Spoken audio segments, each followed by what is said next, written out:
All right, guys, welcome back to another episode of Better Together at Science with Shinrai Sensei. And today we're going to cover the stratosphere. The stratosphere is from 16 to 50 kilometers up, right? Right above the troposphere, you have the stratosphere. And the layer between the troposphere and the stratosphere, as we said last week, was tropopause. Well, now the stratosphere's top layer is the ozone layer, right? The very top of the stratosphere is the ozone layer. All right, most large planes fly in the stratosphere, right? The cruising altitude of most large airliners is approximately 60,000 feet, roughly, give or take. And so that puts it well above 16 kilometers, right? It's like 1.6 1.6 kilometers to a mile, roughly. And so the troposphere is really only about 9 to 10 kilometers or 9 to 10 miles in height, whereas the stratosphere goes from about that 9 to 10 mile mark up to another, well, I'm having difficulty doing the math in my head, so I'll try and convert that to miles for you sometime.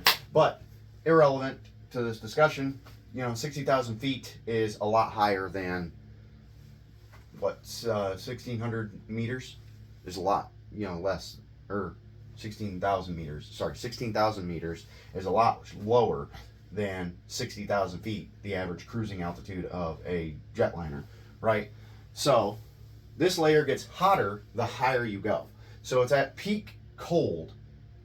For these two layers, the lowest temperature is right here at the tropopause.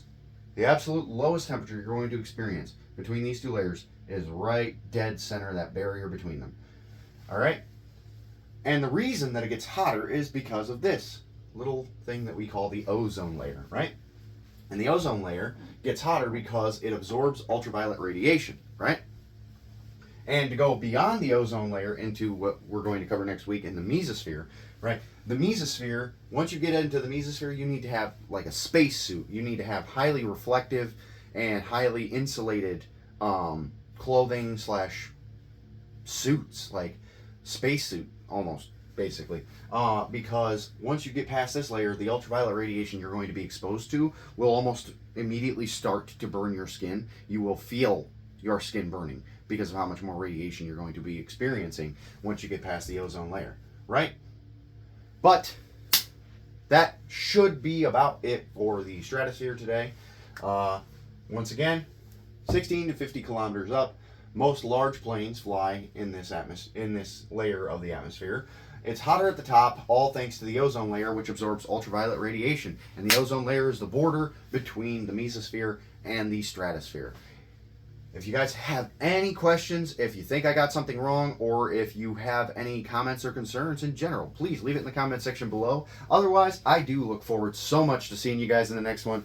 Peace.